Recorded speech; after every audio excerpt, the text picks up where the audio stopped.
Welcome. Contributions of Indian mathematicians to the field of mathematics. Let us look into historical background. Mathematics gives solutions to the problems by understanding the concepts and simplifying them using axioms, theorems, formulae. Mathematics is not a magic, but it is logic. Mathematics is assumption, assertion, analysis. Mathematics is symmetric, synthetic, systematic. Mathematics is rational reasoning, realistic. Mathematics is comparing, connecting, and calculating. Mathematics is not a local language, but it is a universal language. My friends, some languages are only in a particular region or a particular country, but whereas mathematics is a universal language. If you say 2 plus 3 is equal to 5, irrespective of a region or country, it is understood everywhere. ప్రాంతాలకు దేశాలకు అతీతంగా గణితాన్ని అందరూ అర్థం చేసుకోగలుగుతారు కాబట్టి it is universal language. Mathematics is not reading, simply reading, but it is giving reasoning and developing rational thinking. Mathematics is not a boring subject, but in fact it is a daring, caring, and interesting subject. Mathematics is the father of all sciences. It is at the top of all subjects, just like a crown. Development of mankind is the development of mathematics. అనడంలో ఎలాంటి అతిశయోక్తి లేదు. మానవ అభివృద్ధి అంటే అది గణిత శాస్త్ర అభివృద్ధి అనడంలో అతిశయోక్తి ఉండదు. ఎందుకంటే గణిత శాస్త్రము లేకుండా మానవ అభివృద్ధి మనం ఊహించలేం. అందుకే సర్వేంద్రియానాం నయనం ప్రధానం అన్నట్టు సకల శాస్త్రానాం గణితం ప్రధానం అనవచ్చు. గణితం గమనం గణితం స్మరణం గణితం అమరం గణితం మధురం గణితం అంటే కఠినమనే భయమెందుకులే ఓ నేస్తం. గణితాన్ని నువ్వు ప్రేమిస్తే అది అవుతుంది అతి సులభం.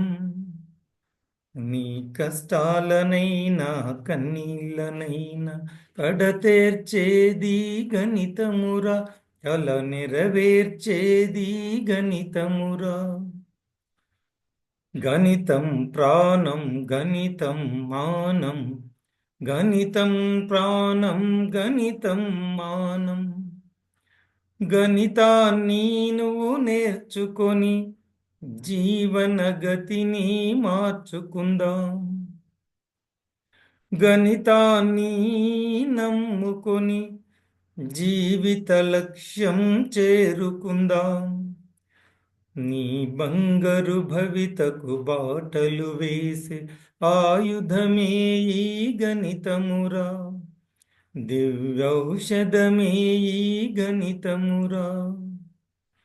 గణితం శక్తి గణితం యుక్తి గణితం భుక్తి గణితం ముక్తి.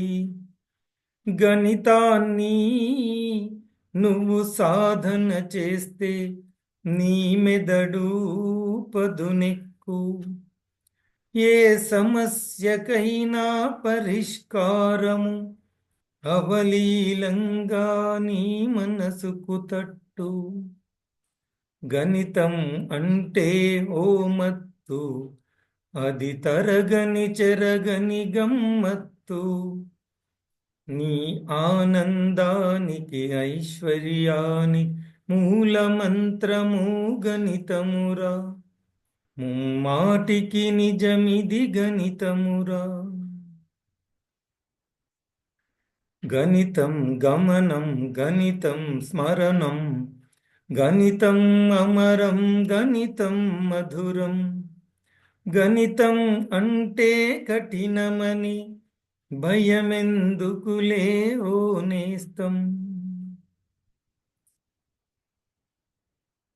గణితం కఠినమనే భావన తొలగించి గణితాన్ని ప్రేమిస్తే అది అవుతుంది మన నేస్తం. Mathematics develops logic. It develops reasoning and rational thinking, thereby to lead a systematic life.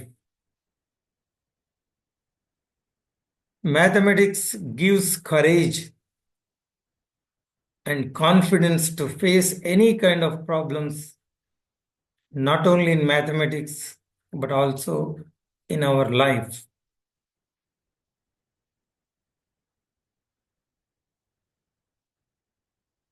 As we discussed, mathematics is comparing, connecting, and calculating. ప్రతి మనిషి తెలిసినా తెలియకపోయినా తన మనసులో ఈ comparison, less than, greater than, equal, ఇది జరుగుతూనే ఉంటుంది. కంపారిజన్ అన్నది ప్రధానమైనటువంటి గణిత భావన. ప్రతి మనిషి తన మనసులో ఇది జరుగుతూ ఉంటుంది. ఉదాహరణకు, మన ఇంట్లో కరెంట్ పోతే వెంటనే బయటికి వచ్చి పక్కింట్లో, ఎదురింట్లో పోయిందా లేదా అని చూస్తాం. అంతటా పోతే పర్వాలేదు. మన ఒక్క ఇంట్లో కరెంటు పోయి మిగతా వాళ్ళకు ఉంటే అప్పుడు ఎక్కడా లేని బాధ మనిషికి అనిపిస్తుంది. ఎందువల్ల అంటే మనకు పోయినందుకు కాదు, మిగతా వాళ్ళకు ఉన్నందుకు. అంటే why this happens? Only by comparing. ఇతరులతో పోల్చుకోవడం వల్ల మనిషి మానసిక ఒత్తిడికి గురి కావడం. మిత్రులారా, కట్టెలు ఎక్కువ నరకాలంటే గొడ్డలి పదును పెట్టుకోవాలంటారు. నిజమే. 10, 20, 30 సంవత్సరాలు బోధిస్తూ ఉంటే ఇక మనకు ఏమీ నేర్చుకోవాల్సిన అవసరం లేదు అని అనుకోవద్దు. ప్రతిరోజు చెప్పే పాఠం కొత్తగానే ఉండాలి.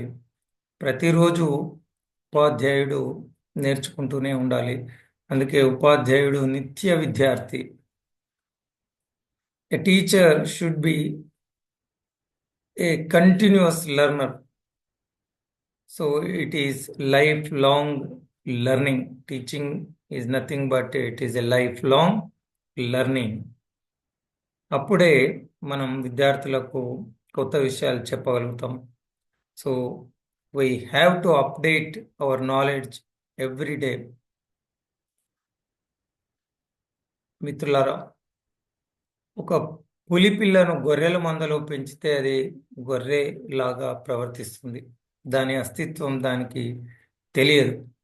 అందుకే భారతీయులు వారి గొప్పతనాన్ని తెలుసుకోనంత వరకు వారు అమాయకులుగానే వారు ప్రవర్తించే ప్రమాదం ఉంది. కాబట్టి గొప్ప భారతీయ జ్ఞానాన్ని పరంపరను మనం తెలుసుకున్నట్టయితే, విద్యార్థులకు తెలియజేసినట్టయితే, వారిలో అది ప్రేరణ కలిగించి వారు గొప్పవారు అయ్యే అవకాశం ఉంటుంది. మిత్రులారా, let us look at this. Socrates, world famous person,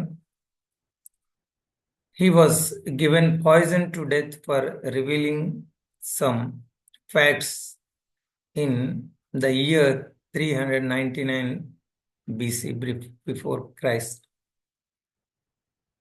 కొన్ని నిజాలను ప్రజలకు తెలియజేసినందుకు సోక్రటీస్ను విషమిచ్చి చంపడం జరిగింది. మిత్రులారా, ఇది ఎప్పుడో కాదు, 399 BC, బిఫోర్ క్రైస్ట్. మరొక world famous person Galileo. So Galileo was arrested and put into jail for revealing the fact that the earth is in spherical shape. In the year 1633 AD, after death of Christ. అంటే దాదాపు 400 సంవత్సరాలకు పూర్వం భూమి గుండ్రంగా ఉన్నది అన్న నిజం తెలియజేసినందుకు గెలీలియోను అరెస్ట్ చేసి జైల్లో ఉంచారు. 1633 AD, అంటే 400 సంవత్సరాల ముందు. మిత్రులారా, మరొక world famous personality Mark Twain ఏమంటారంటే, ఎందుకంటే 4000 సంవత్సరాల వరకు భూమి గుండ్రంగా ఉన్నదన్న విషయం ప్రపంచానికి తెలియదు, కానీ వేల లక్షల సంవత్సరాల ముందు నుంచి, యుగ యుగాల నుంచి భారతీయులకు అనేక దృగ్విషయాలు తెలుసు అన్న సంగతి మనం గుర్తిస్తే ఒక అద్భుతం, భారతదేశం అంటేనే ఒక అద్భుతం అనిపిస్తుంది. మార్క్ ట్వైన్ ఏమంటారో చూద్దాం. India is the cradle of human race, the birth place of human speech, the mother of history, the grandmother of legend and the great grandmother of tradition అంటారు. చూడండి, విదేశీయులు భారతదేశం పట్ల వ్యక్తం చేసిన అభిప్రాయం,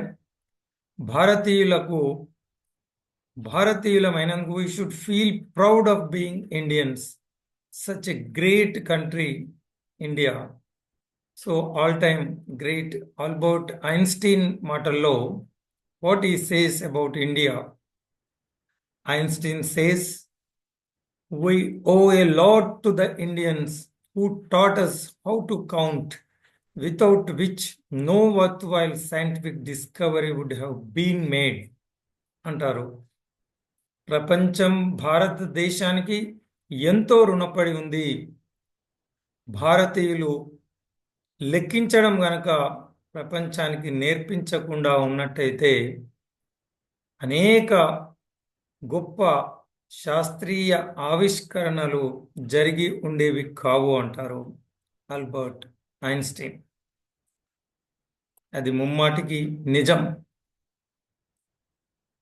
మరొక world famous personality scientist Jean Sylvain Bailly ఏమంటారు? ఈ quotes, Indian tables were based on accurate observations, some of which made as early as 4300 before Christ years. 4300 సంవత్సరాల పూర్వం భారతీయులు అక్యురేట్గా వారు అందించినటువంటి అనేక దృగ్విషయాలు అబ్బురాన్ని, ఆశ్చర్యాన్ని కలిగిస్తాయి.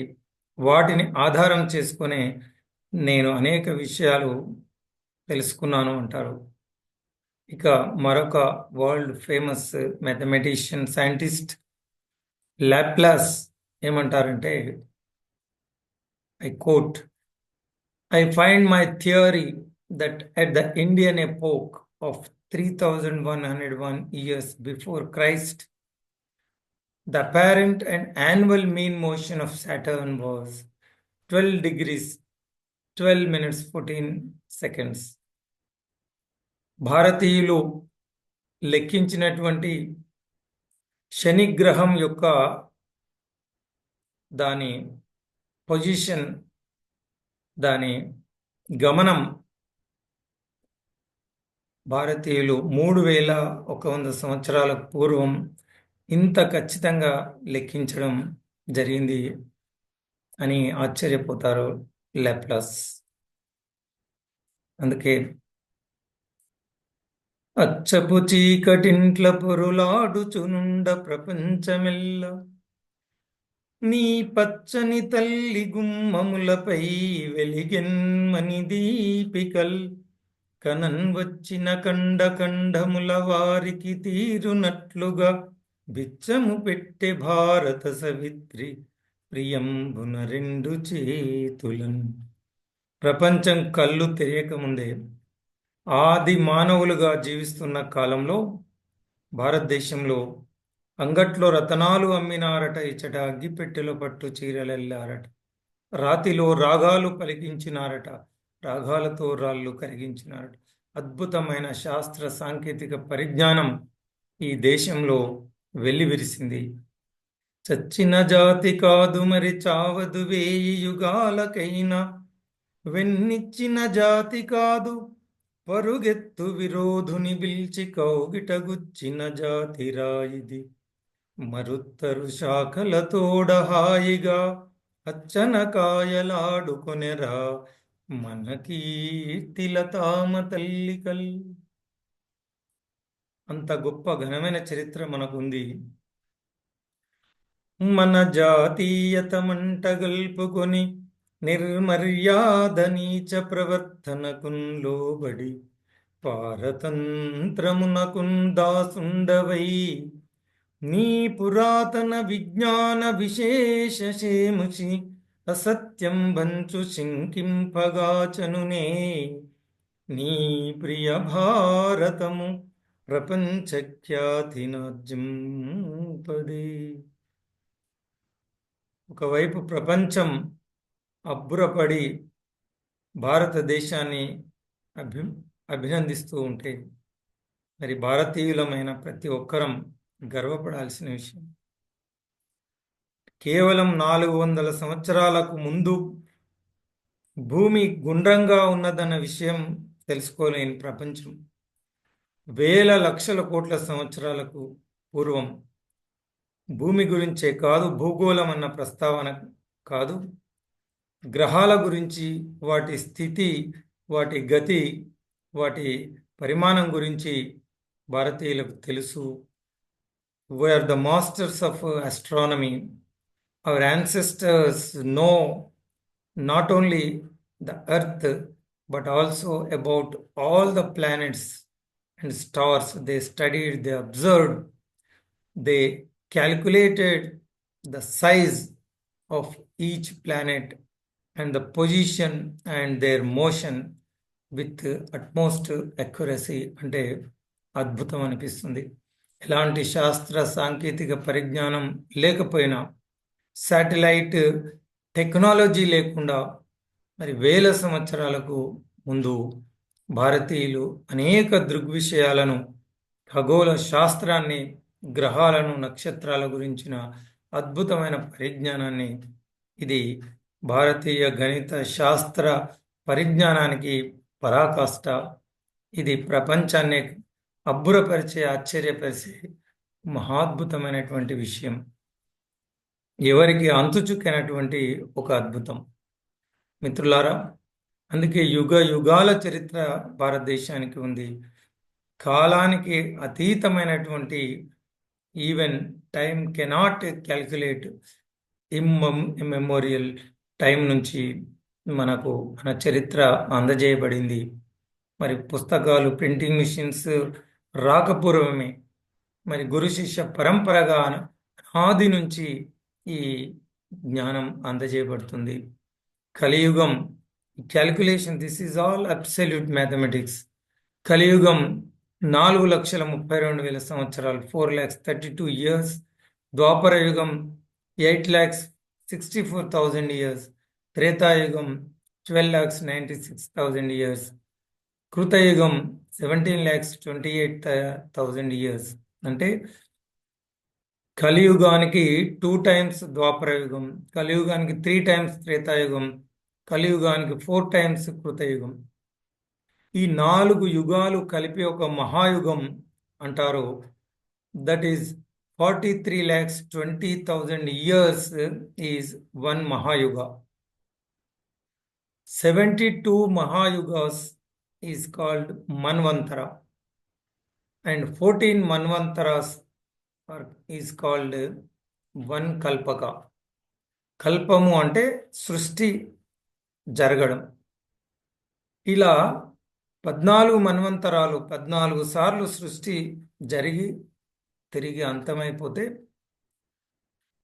ఇది బ్రహ్మకు ఒక పగలు, 1 day time of the creator Brahma. So దీన్ని భగవద్గీతలో కూడా సహస్ర యుగ పర్యంతం అని చెప్పి గీతాచార్యులు చెప్పి ఉన్నారు. మరి బ్రహ్మకు ఒక పగలు, అంతేకాలం ఒక రాత్రి.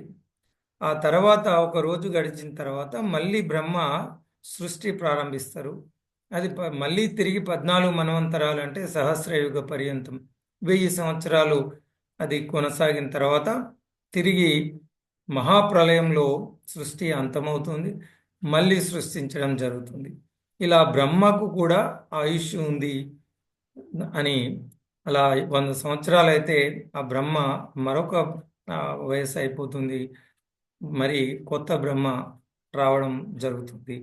ఇలా శివుడు తలపైన ధరించిన కపాలాలు, ఒక్కొక్క బ్రహ్మ కపాలాన్ని ఆయన మాలగా ధరిస్తాడు. అంటే అలాంటి బ్రహ్మలు కూడా ఎంతోమంది గతించిపోయారన్నమాట. ఊహకు అందనటువంటి అద్భుతమైన దృగ్విషయాలు. ఇప్పుడు ప్రస్తుతం 51వ శ్వేత వరాహ కల్పంలో ఉన్నాం. అంటే 51 years అయిపోయింది బ్రహ్మకు. ఇంకా 51 years అయితే ఈ బ్రహ్మదేవుడు కూడా అంతమై కొత్త బ్రహ్మ రావడం జరుగుతుంది. ఇప్పుడు మనం 7వ మన్వంతరమైన వైవస్వత మన్వంతరంలో 29th మహాయుగం కలియుగం ప్రథమ పాదంలో ప్రస్తుతం మనం ఉన్నామని చెప్పి భారతీయ కాల గమనం తెలియజేస్తుంది. భారతీయులు ఏ పుణ్యకార్యం, నోము, వ్రతం చేసినా సంకల్పం, మహాసంకల్పంలో ఈ విషయాలన్నీ మనం ప్రస్తావించడం జరుగుతుంది. ఈరోజు గూగుల్ మ్యాప్స్ సెర్చ్ మనం చేసినట్టు మనం ఉన్న ప్రదేశాన్ని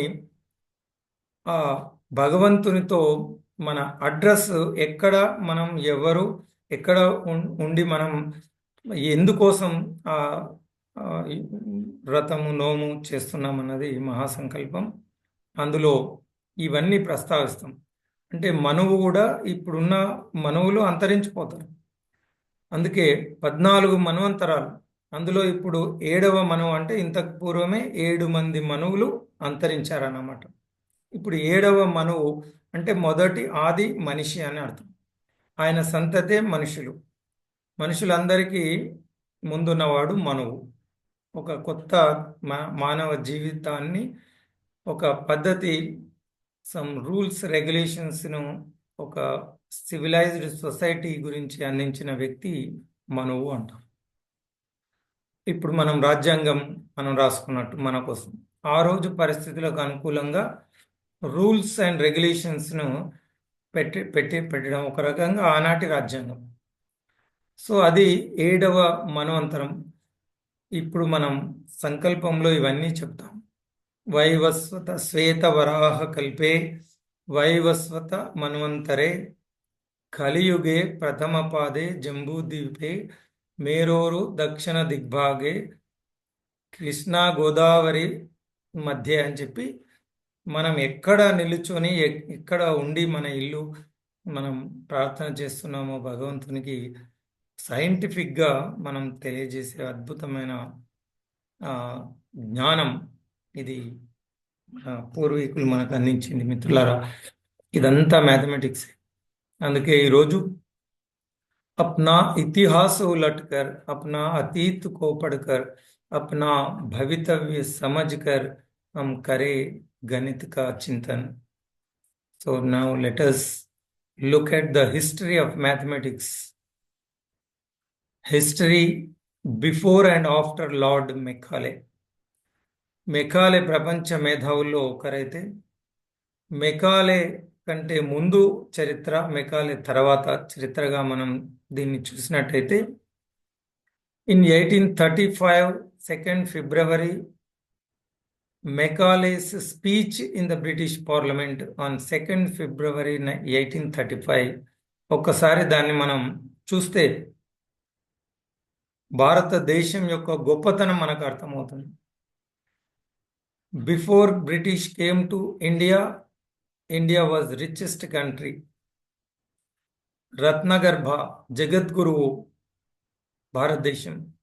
Indian exports, share of Indian export was 32% of world business. ప్రపంచ వాణిజ్యంలో 32% భారతదేశం వాణిజ్యం చేసేది బిఫోర్ 16th century. బ్రిటిషులు వెళ్ళే వరకు భారతదేశాన్ని పీల్చి పిప్పి చేసి భారత ఎగుమతులు 2% పడిపోయింది. సో బ్రిటిష్ వాళ్ళు భారతదేశాన్ని అభివృద్ధి కాదు విధ్వంసం చేశారన్నది ఇక్కడ దాని నిదర్శనం. మెకాలే స్పీచ్ యాజ్ ఇట్ ఈస్గా I quote his speech. Macaulay British పార్లమెంట్లో అన్న మాటలను మనం చూస్తే, I have traveled across the length and breadth of India, and I have not seen one person who is a beggar, who is a thief. Such wealth I have seen in this country, such high moral values, people of such caliber, that I don't think we would ever conquer this country unless we break the very backbone of this nation, which is her spiritual and cultural heritage.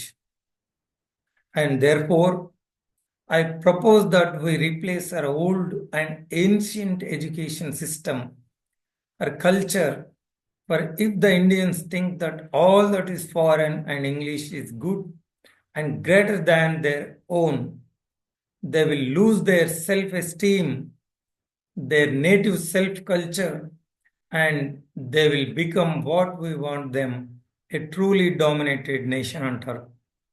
అదే జరిగింది.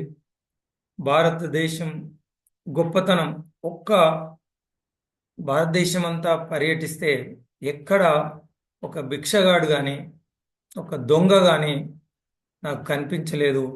అలాంటి గొప్ప నైతిక విలువలు ఉన్నటువంటి దేశం భారతదేశం. ఆ గొప్పతనం అంతా ఆ దేశ విద్యా విధానంలో ఆ ప్రజలకు అందజేయబడుతుంది.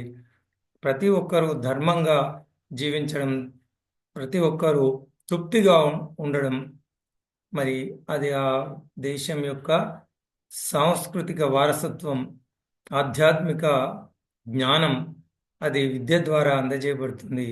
దానివల్లే భారతీయులు అంత ఉన్నతమైన భావాలతో, అంత గొప్ప నైతిక విలువలతో జీవిస్తూ ఉన్నారు.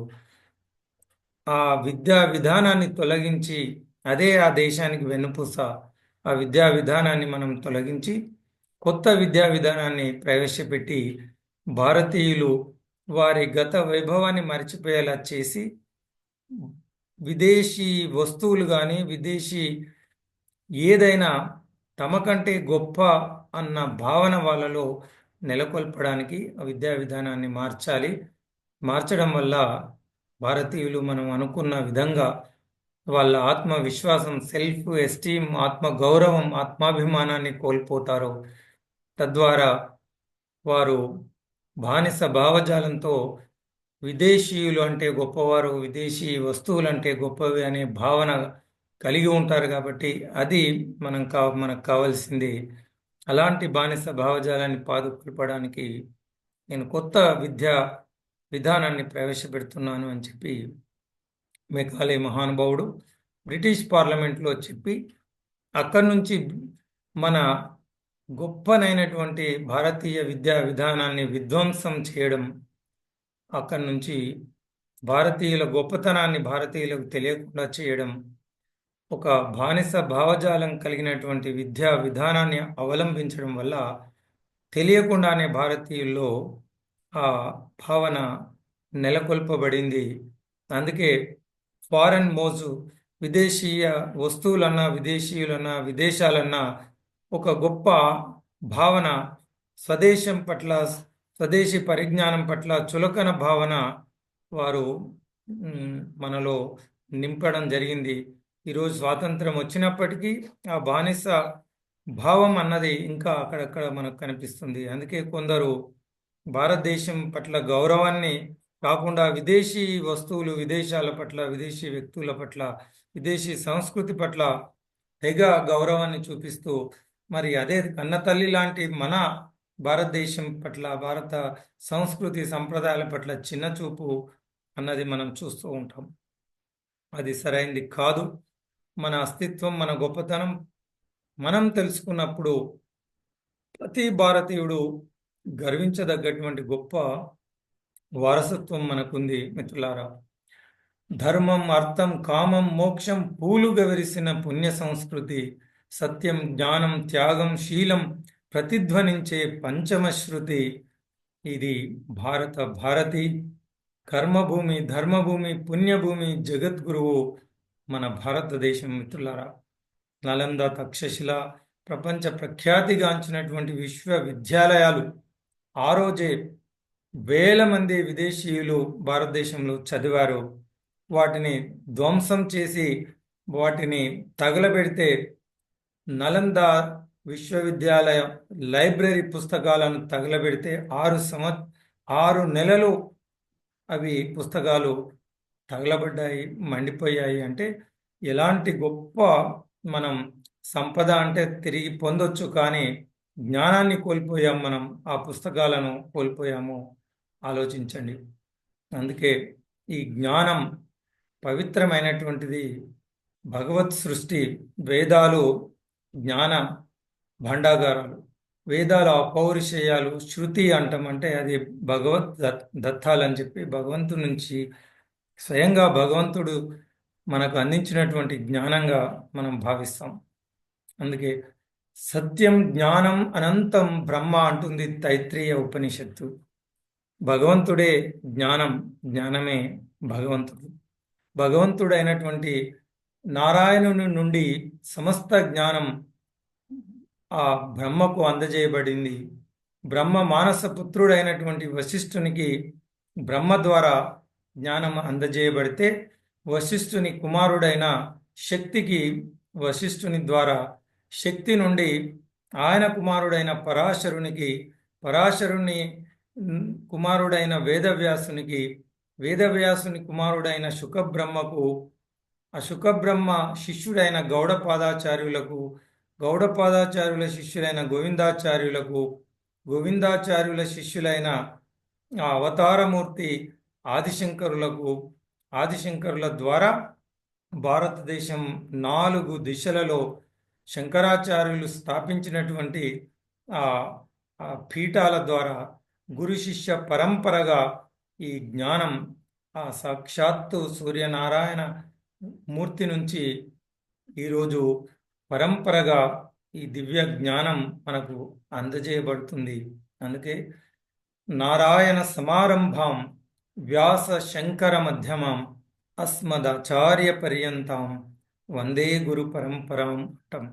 ఆ నారాయణ నుండి, శంకర వ్యాసుల నుంచి ఈనాటి మన ఆచార్యుల వరకు ఈ జ్ఞానం మనకు అందజేయబడుతూ వస్తూ ఉంది. వేదాలు అపౌరుషేయాలు, they are direct from God.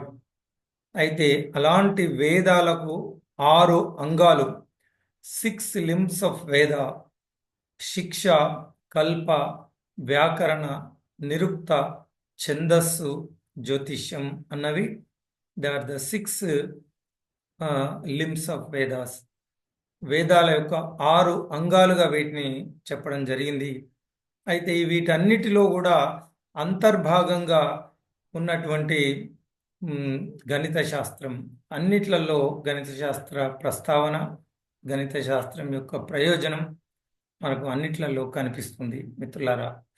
అందుకే ఇందు కలదు అందు లేదు అనే సందేహము వలదు, ఎందెందు వెతికి చూసినా అందందే కలదు గణితము అని చెప్పడంలో ఆశ్చర్యం లేదు. వంట చేయడం గణితం, పంట తీయడం గణితం, ఆట ఆడడం గణితం, పాట పాడడం గణితం.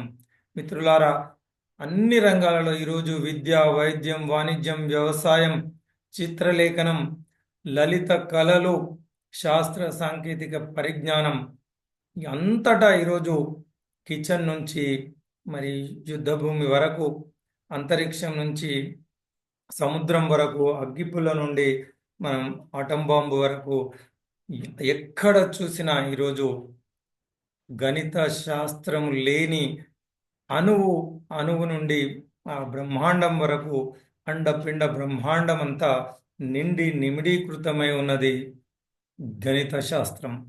అంటే జ్ఞానంలో ప్రధానమైనటువంటిది గణిత శాస్త్రం. కాబట్టి ఆ జ్ఞానమే ఆ సృష్టి భగవంతుడు వేరు చేయలేము. You cannot separate the creation with creator. అందుకే you cannot separate the knowledge with mathematics and mathematics with knowledge. అందుకే అంతా మనం చూసినట్టయితే కనిపించే ప్రతి అణువులో కూడా అద్భుతమైనటువంటి జ్ఞానము, గణిత శాస్త్ర భావము మనకు కనిపిస్తుంది. మిత్రులారా, కమింగ్ టు మ్యాథమెటిక్స్, ప్రపంచంలో అన్నిటికంటే the oldest book in the world is Rigveda. ఈ ఋగ్వేదంలో ప్రపంచంలోనే అన్నిటికంటే ప్రాచీనమైన గ్రంథం. ఋగ్వేదంలో గణిత ప్రస్తావన, ముఖ్యంగా గణితం అంటే లెక్కించడం అన్నది ప్రధానమైనటువంటిది. ఎవరైనా చదువు ప్రారంభంలో మనం నేర్చుకునేవి అంకెలు. So mathematics begins with numbers. So the numbers are there in Rigveda. ఇది కాలానికి అతీతమైన మరి ఋగ్వేదంలో దీని ప్రస్తావన ఉంది. అంటే మ్యాథమెటిక్స్ భారతదేశంలో ఎంత ప్రాచీనమైనదో మనం తెలుసుకోవచ్చు. వేదాలతో సహా మనకు అందించబడ్డది గణితం. లెక్కించడం లేకుండా దేన్ని మనం ఊహించలేము. అందుకే మనకు ఋగ్వేదంలో స్పష్టంగా, శుక్ల యజుర్వేదంలో, తైత్రేయ సంహితలో, తర్వాత మైత్రాయని సంహిత, అనేక విధాలుగా ఈ వేదంలో మనకు అంకెల గురించి ప్రస్తావించడం చూస్తాం. సో నంబర్స్ ఇన్ ఋగ్వేద ఏక, ద్వి, త్రి, చతుర్, పంచ, షట్, ఇలా సప్త, అష్ట, నవ, దశ, శత, సహస్ర, ఇలా అంకెల ప్రస్తావన అనేక వందల సార్లు మనకు ఈ వేదాలలో, శ్లోకాలలో కనిపిస్తుంది. అంతేకాదు మనం అష్ట, నవ, దశ, శత, సహస్రనే కాదు, అయుత అంటే 10 to the power 3, 10,000. నియుత 10 to the power 5, 1 lakh. పయుట 10 to the power 6, 10 lakhs. అర్బుడ 10 to the power 7 అంటే 1 crore. నర్బుడ 10 to the power 8, 10 crores. సముద్ర 10 to the power 9, 100 crores. మధ్య 10 to the power 10, 1000 crores. అంతా 10 to the power 11, 10,000 crores. పర్వధి 1 lakh crores, 10 to the power 12. ఇలాంటి అద్భుతమైనటువంటి విషయాలు మనకు వేదాలలో ప్రస్తావించడం జరిగింది. వాటి గురించిన మీకు ఈ ఎక్కడ ప్రస్తావించారో అన్నది కూడా మనం ఈ వేదాలలో చూస్తాం. వాటికి సంబంధించినటువంటిది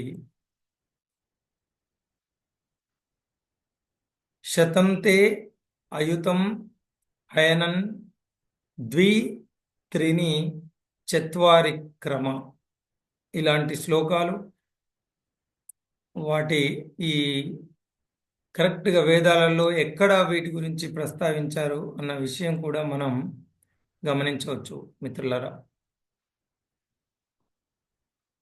గెలీలియో, కోపర్నికస్, కెప్లర్ లాంటి వారు పుట్టకముందే వేల సంవత్సరాల ముందే భారతీయులకు గ్రహాల గురించి వాటి స్థానాల గురించి స్పష్టమైన అవగాహన ఉంది అంటే అతిశయోక్తి కాదు.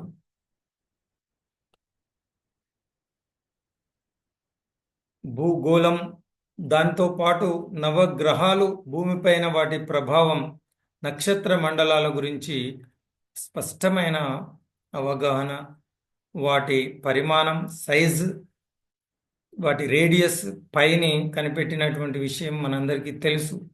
అలాగే వాటి స్పీడ్, రెవల్యూషన్స్ కూడా ఖచ్చితంగా భారతీయులు లెక్కించడం జరిగింది మిత్రులారా. భూమి సూర్యుని చుట్టూ తిరుగుతున్నదన్న విషయం మనకు తెలుసు. అది ఒక సంవత్సరం కాలంలో భూమి సూర్యుని చుట్టూ తిరుగుతుంది. It takes 365 days to earth to revolve around the sun. 24 గంటల్లో తన చుట్టూ తాను తిరుగుతుంది కాబట్టి day nights happens. At the same time, Earth revolves around the sun. It takes 365 days, that is 1 year. ఇక బృహస్పతి సూర్యుని చుట్టూ తిరగడానికి 12 సంవత్సరాలు పడుతుంది. So the Jupiter takes 12 years to revolve around the sun. ఇక శని సూర్యుని చుట్టూ తిరగడానికి 30 సంవత్సరాలు. Saturn takes 30 years to revolve around the sun. It is very slow planet. Like that, all 9 planets and their time taken by them to revolve around the sun is accurately calculated by Indian astronomers, Indian scientists, ఋషి మునుల ద్వారా నవగ్రహాల సూర్యుని చుట్టూ తిరగడానికి పట్టే కాలాన్ని ఖచ్చితంగా లెక్కించడం. అందుకే భారతీయులు ఆకాశం వైపు చూసి సూర్యుడు, చంద్రుడు, నక్షత్రాల అనేక దృగ్విషయాలను వాళ్ళు తెలుసుకోగలిగారు. అందుకే మిత్రులారా, మనం జ్యోతిష్యంలో చూస్తే ఒక స్థానంలో బృహస్పతి ఒక సంవత్సరం పాటు ఉంటాడు, 12 స్థానాలలో 12 సంవత్సరాలు. అదే శని 30 సంవత్సరాలు పడుతుంది కాబట్టి ఒక్కొక్క 12 గడులలో 2.5 సంవత్సరాలు ఒక్కొక్క గడిలో ఉండడం జరుగుతుంది. అందుకే ఎవరికైనా శని పట్టింది అంటే 7.5 సంవత్సరాలు, 7.5 అని చెప్పడం జరుగుతుంది. ఎందుకంటే మన గడిలో కంటే ముందు గడి, మన గడి మనకంటే పూర్వం, ఇలా 3 గళ్ళు అంటే 2.5 సంవత్సరాలు, 2.5 సంవత్సరాలు, 2.5 సంవత్సరాలు, 7.5 సంవత్సరాలు పడుతుంది. సైంటిఫిక్గా ఆలోచిస్తే భూమి చుట్టూ 2 తిరుగుతూ ఉన్నప్పుడు ఈ శని గ్రహము భూమికి దగ్గరగా వచ్చి భూమి శనిని దాటి వెళ్ళడానికి 7.5 సంవత్సరాలు పడుతుంది ఒక ప్రదేశం. కాబట్టి శని ప్రభావం ఆ ప్రదేశాన్ని దాటి వెళ్ళాలి అంటే 2 సూర్యుని చుట్టూ తిరుగుతూ ఉన్నాయి కాబట్టి శని చాలా స్లోగా తిరుగుతుంది భూమితో పోల్చినప్పుడు. అందుకనే భూమి ఈ శనిగ్రహాన్ని దాటి ముందుకు వెళ్ళడానికి ఒక ప్రదేశానికి 7.5 సంవత్సరాలు పడుతుంది. అందుకే ఒక ప్రదేశంలో ఉన్న ఒక వ్యక్తికి గనక శని గ్రహ ప్రవేశం జరిగితే అది తొలగిపోవడానికి 7.5 సంవత్సరాలు పడుతుంది. అందుకనే ఇది కేవలం మూఢనమ్మకాలు, పొక్కిడి పురాణాలు కాదు. సశాస్త్రీయంగా, సైంటిఫిక్గా ఒక గ్రహానికి మరొక గ్రహానికి దగ్గరగా వచ్చినప్పుడు ఆ గ్రహ ప్రభావం తప్పకుండా ఉంటుంది. ఇదే ఆకర్షణ అంటాం. భూమికి ఆకర్షణ శక్తి ఉన్నట్టే చంద్రునికి, మిగతా గ్రహాలకు ఉంటుంది. కాబట్టి ఒక దాని ప్రభావం మరొక దానిపై ఉంటుంది మిత్రులారా. చంద్రుడినే తీసుకుంటే చిన్న ఉపగ్రహం అయినప్పటికీ అమావాస్య పున్నమి రోజు మరి భూమిపైన చంద్రుని యొక్క ప్రభావం సముద్ర తీరంలో మనం ఆటుపోట్లుగా చూడొచ్చు. అదే మన జ్యోతిష్ శాస్త్రం మనకు ఈ గ్రహాల ప్రభావాన్ని తెలియజేసే అద్భుతమైన ఒక శాస్త్రం. మరి అన్ని గ్రహాలను ఒక్కొక్క గ్రహం ప్రభావాన్ని సూర్యుడు ఒక్కొక్క రాశిలో ప్రవేశించినప్పుడు కలిగే పరిణామాలను మన వాళ్ళు అధ్యయనం చేశారు కాబట్టి ఈ జ్యోతిష్ శాస్త్రం అన్న ఒక అద్భుత మన పరిజ్ఞానాన్ని మనకు అందించడం జరిగింది. వాటి ప్రభావాలు, the effect of planets on our human body, our life, ఆ ప్రిడిక్షన్స్ కూడా దాని ద్వారా చేశారు. అందుకే పంచాంగము అంటే తిథి వార నక్షత్ర యోగ కరణం.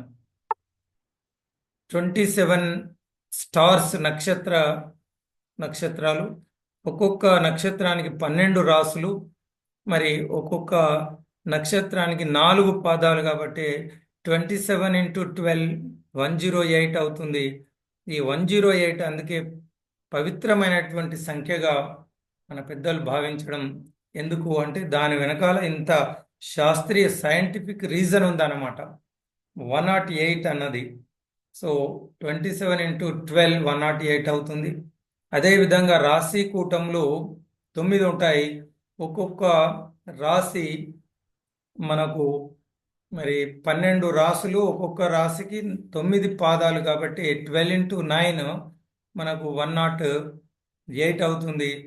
ఒక్కొక్క నక్షత్రానికి 4 పాదాలు కాబట్టి 27 × 4 108, 12 × 9 108.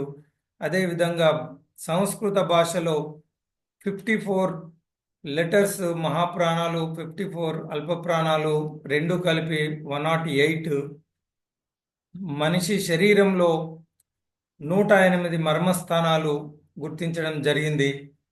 అదేవిధంగా the distance between earth and moon is exactly 108 times the radius of moon. In the same way, the distance between moon and sun is 108 times the radius of sun. ఇలా 108కి మన జపమాలలో 108 బీడ్స్ ఉంటాయి, పూసలు.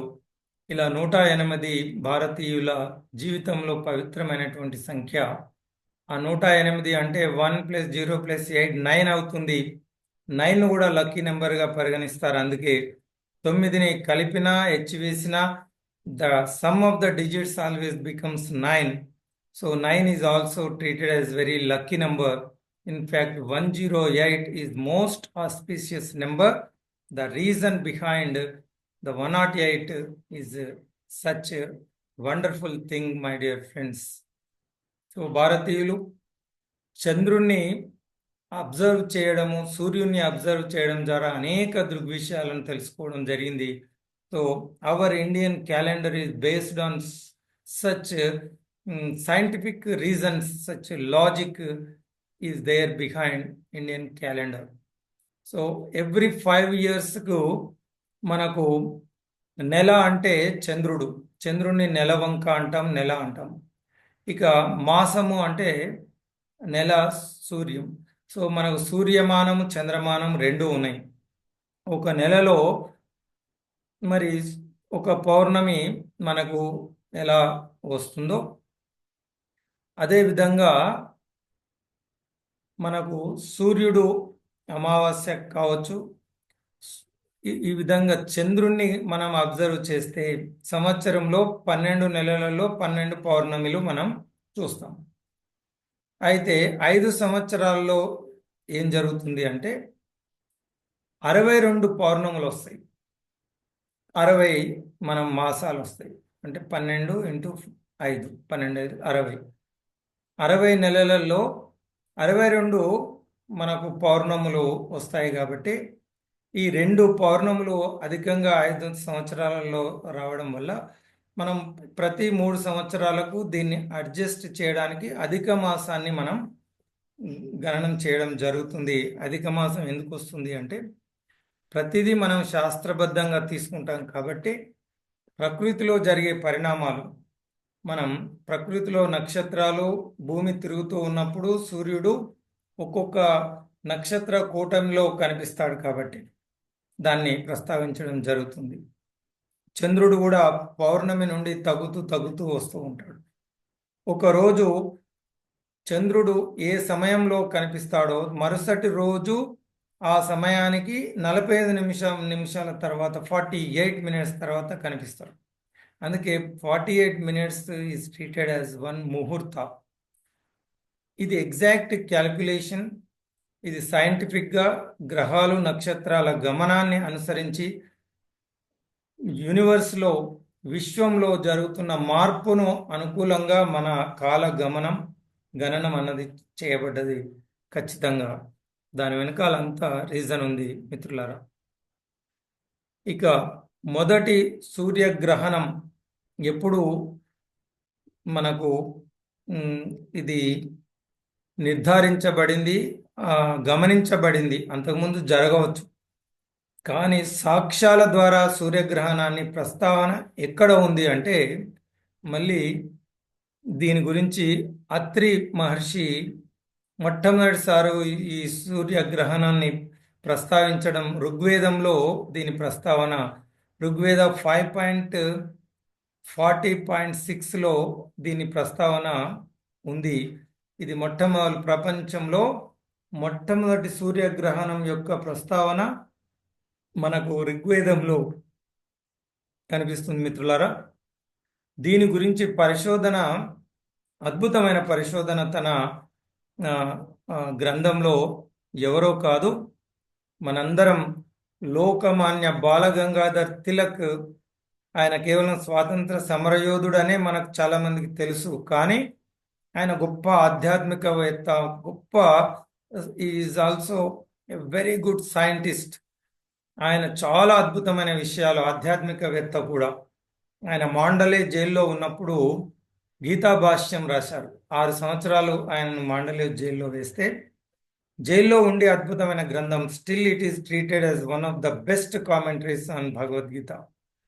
అంతేకాదు, his book the antiquity of the Vedas అనే పుస్తకంలో, the Orion research into the antiquity of the Vedas అనే పుస్తకంలో లోకమాన్య బాలగంగాధర్ తిలక్ గారు పేజ్ నెంబర్ 169 అండ్ 170 పేజీలో ఈ మనకు ఋషి అత్రి మహర్షి ఋగ్వేదంలో మొట్టమొదటిసారి సూర్యగ్రహణం ప్రస్తావన గురించి వారు దీన్ని కోట్ చేయడం జరిగింది.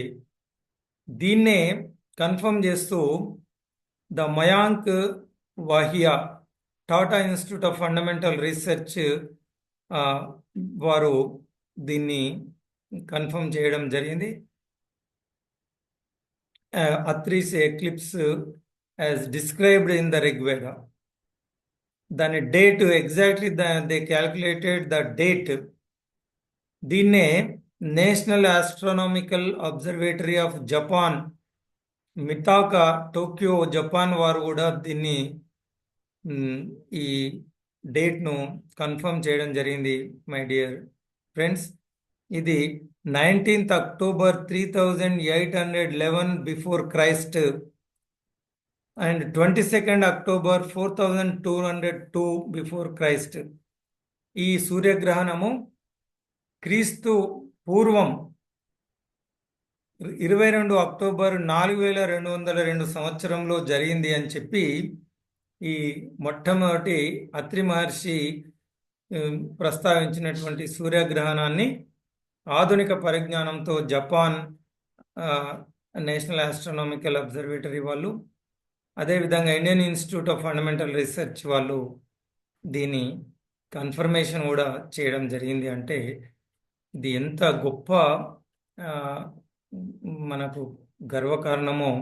ఇంత ప్రాచీన కాలం, కేవలం 400 సంవత్సరాల ముందు భూమి గుండ్రంగా ఉన్న విషయమే తెలియని పాశ్చాత్య దేశాలు భారతదేశం క్రీస్తు పుట్టక ముందు 4000-5000 సంవత్సరాలకు ముందు మనకు కాంక్రీట్ ప్రూఫ్తో సహా ఇలాంటి అనేక దృగ్విషయాలను వారు తెలుసుకోగలిగారు అన్నది మనం గుర్తించి గర్వపడాల్సిన విషయం మిత్రులారా. అదేవిధంగా ఈ జీరో అండ్ ఇన్ఫినిటీ మనకు తెలుసు. The man who knew the infinity అని చెప్పి హాలీవుడ్ మూవీ కూడా వచ్చింది రామానుజన్ పైన. కానీ వేదకాలం నుంచి ఈ శూన్యము, అనంతము అనే భావన భారతీయులకు ఎప్పటి నుంచో ఇది తెలుసు. దీని గురించి ప్రస్తావన అనేక సందర్భాలలో వేదాలలో కనిపిస్తుంది. మనం జీరోను ప్రపంచానికి పరిచయం చేసింది భారతీయులే. ఈ ఇన్ఫినిటీ అనే భావన కూడా పరిపూర్ణం. ఓం పూర్ణమద పూర్ణమిదం పూర్ణాత్ పూర్ణముదచ్యతే పూర్ణస్య పూర్ణమాదాయ పూర్ణమేవావశిష్యతే. ఓం శాంతి శాంతి శాంతి. ఇది అథర్వ వేద 10.8.24లో ఇన్ఫినిటీ అనే భావన గురించినటువంటి మంత్రాలు మనకు వేదంలో, అథర్వణ వేదంలో కనిపిస్తాయి. అదేవిధంగా బృహదారణ్యక ఈ ఈశావాస్య ఉపనిషత్తులో కూడా ఈ శ్లోకం, ఇందాక మనం చెప్పుకున్నటువంటి శ్లోకం మంత్రం అందులో ఉంది. తైత్రేయ ఉపనిషత్తులో కూడా అది ప్రస్తావించడం జరిగింది. అంటే పూర్ణమిదం పూర్ణాత్ పూర్ణముదచ్యతే అంటే that is infinite and this is infinite. పూర్ణం ఇదం, అది పూర్ణమే, ఇది పూర్ణమే. The infinite proceeds from the infinite. ఈ అనంతము అనంతం నుండే వచ్చింది. అది అనంతమే, ఇది అనంతమే, అనంతం నుండే అనంతం వచ్చింది అంటే భగవంతుడి నుంచి. Taking the infinite of the infinite, it remains as the infinite alone. మరి అనంతం నుంచి తీసివేసిన అనంతానికి కలిపిన అది మార్పు చెందదు, అనంతంగానే ఉంటుంది. సో పూర్ణమిదం పూర్ణాత్ పూర్ణముదచ్యతే పూర్ణస్య పూర్ణమాదాయ పూర్ణం ఏవ అవశిష్యతే. పూర్ణమే ఉంది, అది మార్పు చెందనిది. అందులో నుంచి తీసిన కలిపిన దానికి మార్పు జరగదు. సో ఇది ద్రవ్య నిత్యత్వ నియమం కూడా అదే. శక్తి నిత్యత్వ నియమం, the law of conservation of mass, law of conservation of energy, what it states exactly.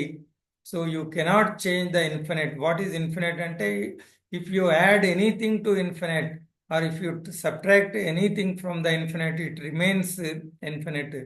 So this wonderful concept is given by Indian ancient knowledge, Vedic knowledge, my dear friends.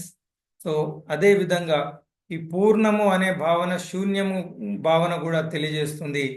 అదేవిధంగా శూన్యము, zero and infinity, these concepts are given by Indians. So it is mentioned in Vedic scriptures, my dear friends. So ఇది అద్భుతమైనటువంటి విషయం. దానికి సంబంధించిన ఇక గణిత శాస్త్రం వేదాలలో మనం ఇందాక చూసాం. ఇంకా లోతుగా వెళ్తే వేదాలలో అద్భుతమైనటువంటి సైన్స్ గురించి ప్రస్తావన ఉంది.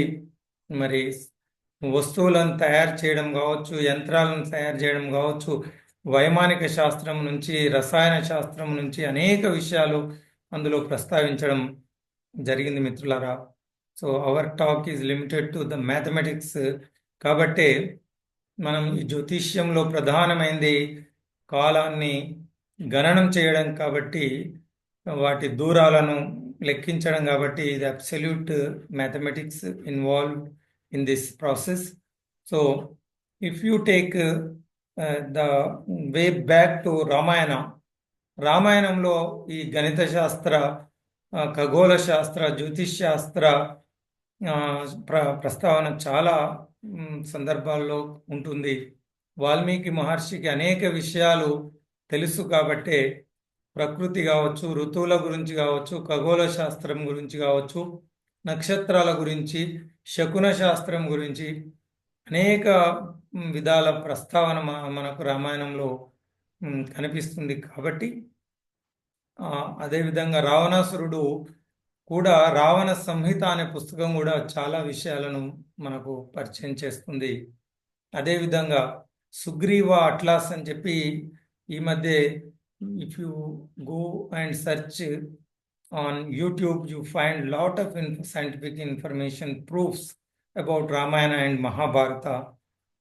అయితే what makes us amazing, my dear friends, in Ramayana కాలంలోనే ఒక సుగ్రీవుడు ఒక అడవిలో ఉండే ఒక రాజుకు ఈ రోజు కూడా మనకు తెలియనటువంటి ఈ భూమి పైన ఎక్కడ ఏ విధమైన పరిస్థితి ఉంది, సముద్రాలు, నదులు, దీవులు, ద్వీపాలు, అక్కడ నివసించే మనుషుల గురించి, అక్కడ ఉండే పరిస్థితుల గురించి, వాతావరణం గురించి, అనేక పర్వతాలు, నదులు, సివిలైజేషన్స్, అక్కడ ఉన్న హ్యామ్లెట్స్, ట్రైబ్స్ గురించి సుగ్రీవుడు సీతమ్మను వెతకడానికి పంపిస్తూ ఈస్ట్, వెస్ట్, నార్త్, సౌత్ డైరెక్షన్స్లో మరి అనేక రాజ్యాల గురించి ప్రస్తావించడం చూస్తే అది అబ్బురం అనిపిస్తుంది. అంటే అతనికి ఉన్న ప్రపంచ జ్ఞానం మరి ఎలాంటి సైంటిఫిక్ ఎక్విప్మెంట్స్ లేకుండా ఎగ్జాక్ట్లీ ప్రపంచంలో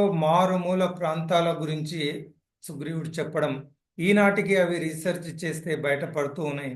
ఆయన వర్ణించిన అక్యురేట్గా ఈరోజు అవి మనకు కనిపిస్తాయి. అదే మిత్రులారా, ఇక్కడ మనం చూసినట్టయితే సుగ్రీవుడు ఇక్కడ మనం వెస్ట్కి అయితే యూరోప్ వరకు అన్ని ప్రాంతాల గురించి తెలియజెప్పి అక్కడ వరకు వెతకమని చెప్తాడు. ఇక్కడ ఆఫ్రికా వరకు, ఇక్కడ మనం నార్త్కి అయితే డెనిసోవా కేవ్స్ వరకు, ఇక ఈస్ట్కి అయితే సుందా, తర్వాత Philippines, Sahul, Flores, Wallace line, వీటన్నిటి గురించి ప్రస్తావన అనేది మనకు కనిపిస్తుంది ఇటు. అదేవిధంగా సౌత్లో మనకు సముద్రం ఉంది కాబట్టి లంక వరకు సుగ్రీవుడు ఇంత పరిజ్ఞానాన్ని మనకు అబ్బురపరిచే విధంగా రామాయణం మనకు తెలియజేస్తుంది. మిత్రులారా, రావణ యుద్ధం కూడా డేటు మరి బిఫోర్ క్రైస్ట్ 12,209th ఇయర్లో రామాయణం యుద్ధం జరిగింది అన్న విషయాన్ని కూడా తెలియజేస్తుంది. అదేవిధంగా జ్యోతిష్ శాస్త్రంలో జటాయువుకున్నటువంటి ఇవి దైవాంశ సంభూత పక్షి రాజ్యాలు కాబట్టి పక్షి రాజులు.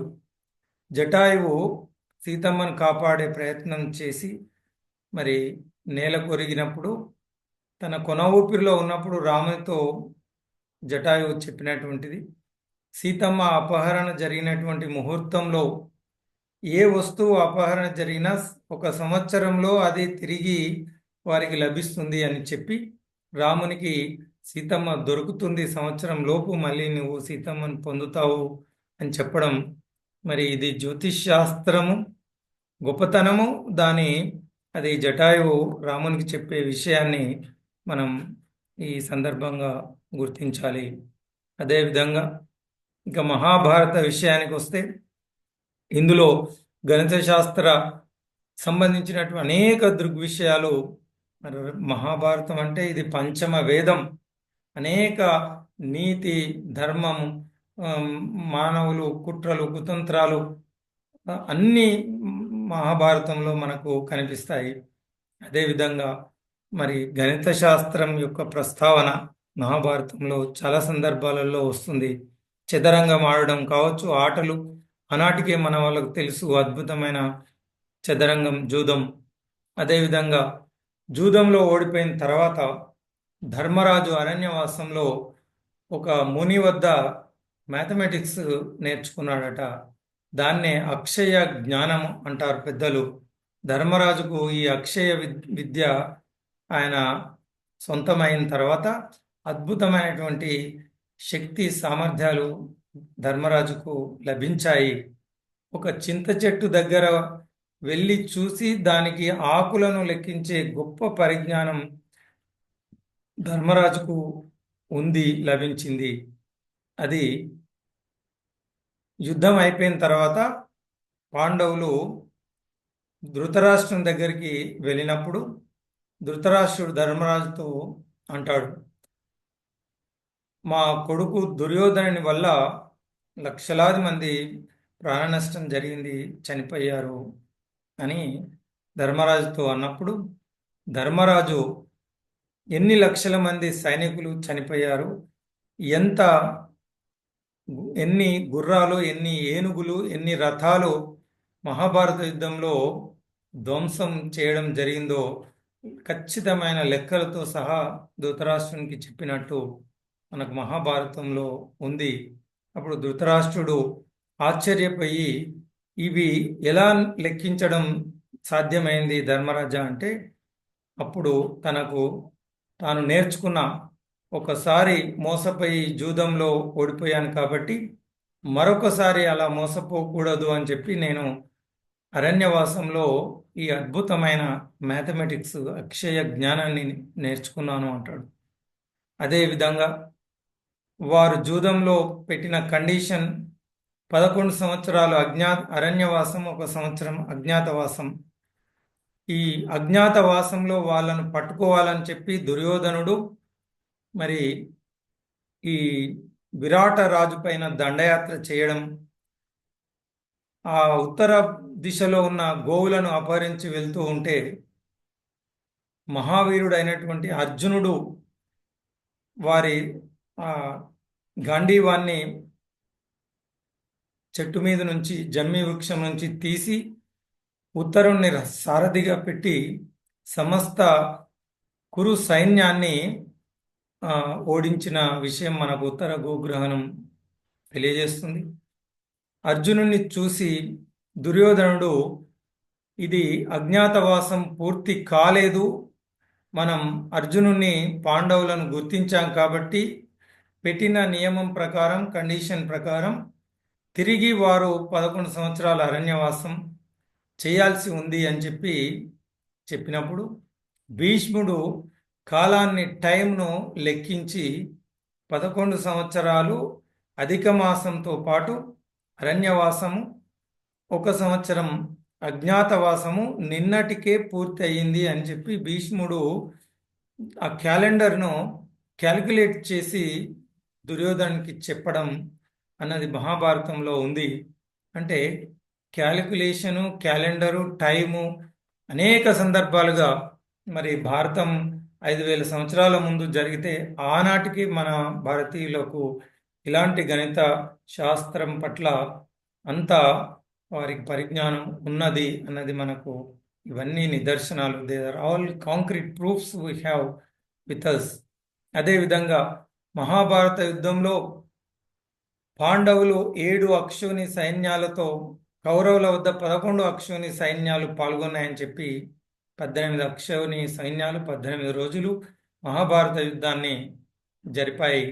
ఒక అక్షోని సైన్యము అంటే 2,18,700 మంది సైన్యం అన్నమాట.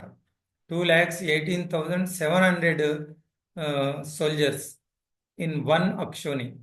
So in that way 7 akshoni soldiers, almost 15,30,000 soldiers with Pandavas, and 11 akshoni, that is 24,500,700 soldiers with Kauravas fought altogether. 39,36,600 soldiers participated in Mahabharata. Amazing. ఒక అక్షోనిలో 4 రకాల సైన్యం, రథ, గజ, తుర, పద. రథాలు ఉంటాయి, గజాలు అంటే ఏనుగులు, ఎలిఫెంట్స్ ఉంటాయి, తుర అంటే హార్స్ ఉంటుంది, తర్వాత సోల్జర్స్ ఉంటారు. కాబట్టి మరి 20,000 పైన రథాలు, మరి 20,000 పైన గజాలు, 60,000 above horses and 1,20,000 above soldiers కలిసి ఒక అక్షోని. సో ఇలాంటి క్యాల్కులేషన్స్ మహాభారతంలో చాలా ప్రస్తావించడం జరిగింది. These are all mathematical concepts, my dear friends. So the time of Mahabharata is also calculated. It is 5,561 BC. Before Christ, 5,561 yearలో this Mahabharata war took place. The first world war is Mahabharata. So my dear friends, so these are the some of amazing facts which are there in Vedas and also Ramayana Mahabharatamలో ఉన్నటువంటి గణిత శాస్త్ర భావాల గురించి కొన్నిటిని మనం ప్రస్తావించుకున్నాం, my dear friends. So in next second పార్ట్లో the modern Indian mathematicians and their contributions into the field of mathematics గురించి తెలుసుకుందాం my dear friends. And thank you for watching this. Thank you.